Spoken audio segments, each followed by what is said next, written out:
Good evening, friends and colleagues. First of all, I'd like to thank Louise and Ryan for creating this program of Symphonia Partners for Possibility.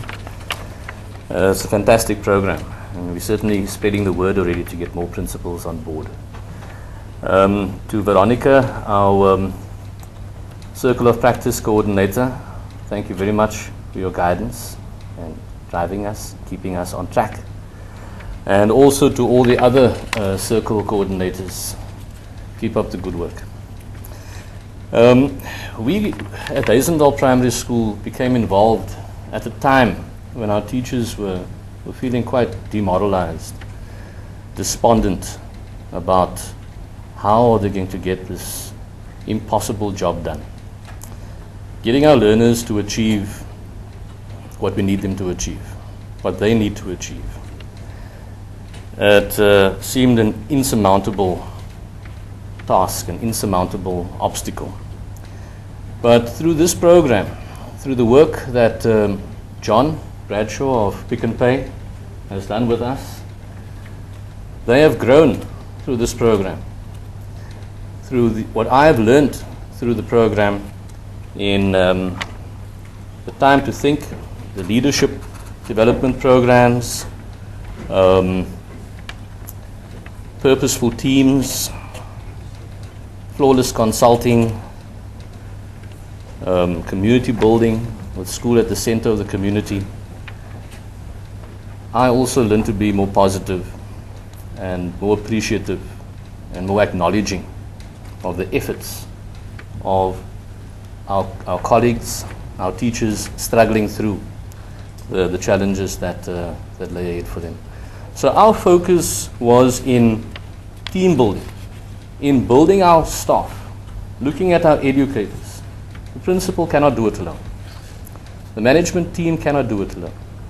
We need the whole staff on board, educators, maintenance people, admin people, and we involve them in developing a sense of commitment, re-energizing, re-motivating them.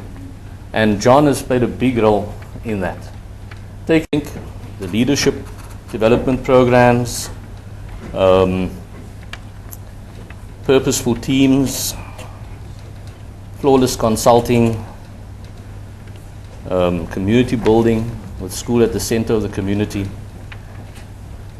I also learned to be more positive and more appreciative and more acknowledging of the efforts of our colleagues, our teachers struggling through the challenges that lay ahead for them. So our focus was in team building, in building our staff, looking at our educators. The principal cannot do it alone. The management team cannot do it alone. We need the whole staff on board, educators, maintenance people, admin people, and we involve them in developing a sense of commitment, re-energizing, re-motivating them. And John has played a big role in that, taking us away from the workplace and then workshopping mechanisms to get through to our parents. Because to a large extent, that is where the weakness lay. The lack of parental support, the lack of parental understanding of what our teachers are struggling to get through with 40 kids in the class. At the same time, it was a give and take. Our teachers also learned to be more understanding of our parents' circumstances, the poverty, the crime-ridden areas from which their children come, the long distances that our children travel. We have a very high percentage of isiXhosa-speaking learners at Hazendal Primary School. They travel from as far as Khayelitsha and Macassar. We even have a girlie from the Strand who travels to Athlone to get her schooling there. And what challenged the teachers was, how are we going to improve our literacy levels with kids who are either speaking isiXhosa most of the time or Afrikaans.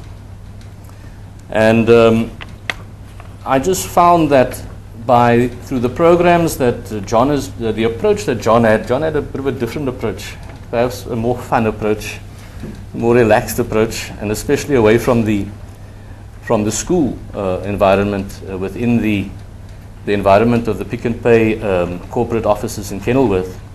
Our staff just loved being there. Meeting the icon of Pick n Pay, Raymond Ackerman. That was a great privilege for our staff. They appreciated it. And they appreciated the time that we could spend away from school through that learning process. And I'm very glad to say that we received support from the Western Cape Education Department through my IMG manager, Mrs. Robertson. Thank you very much for approving our application to take our staff during school time on that training expedition. And through this, we actually achieved a heck of a lot.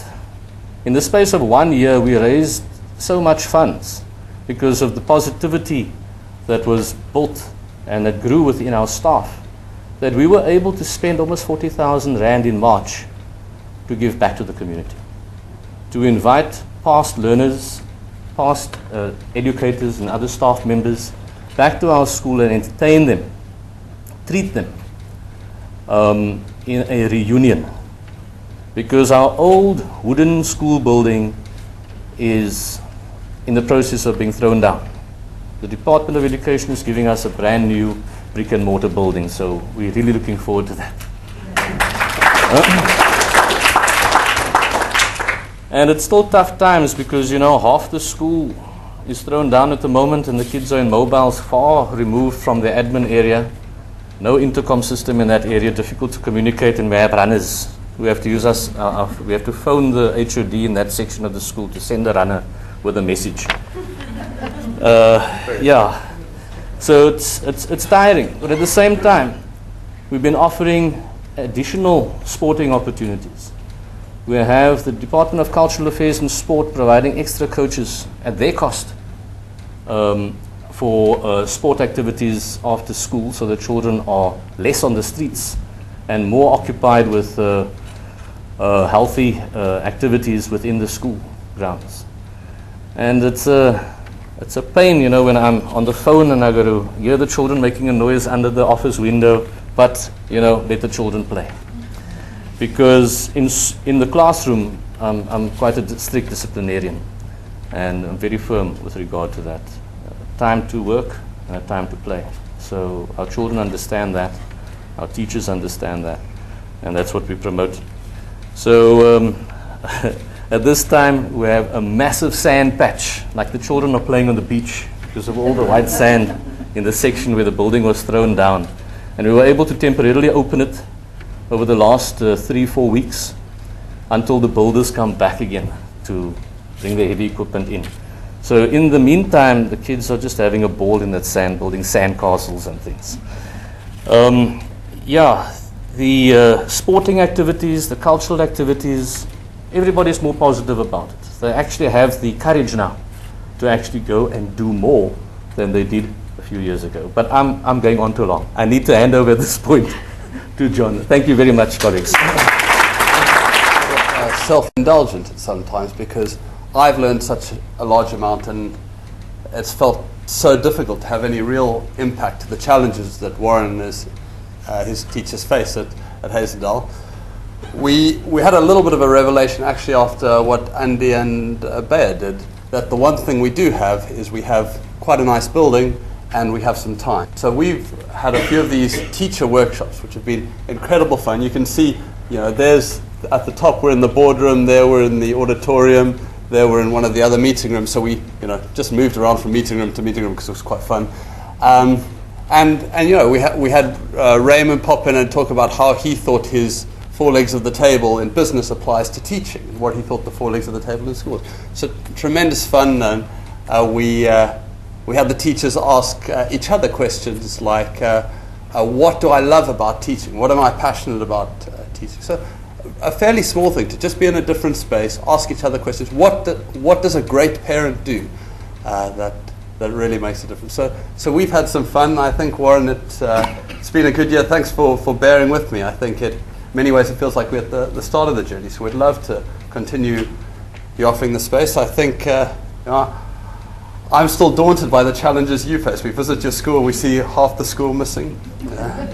And so I don't know how useful I can be in those challenges that you'll face going forward. But I do know how to listen a little bit better than I used to. And we've learned this year that being able to listen well and help the thinking is sometimes just what you need. So it's been a great year. Thank you very much.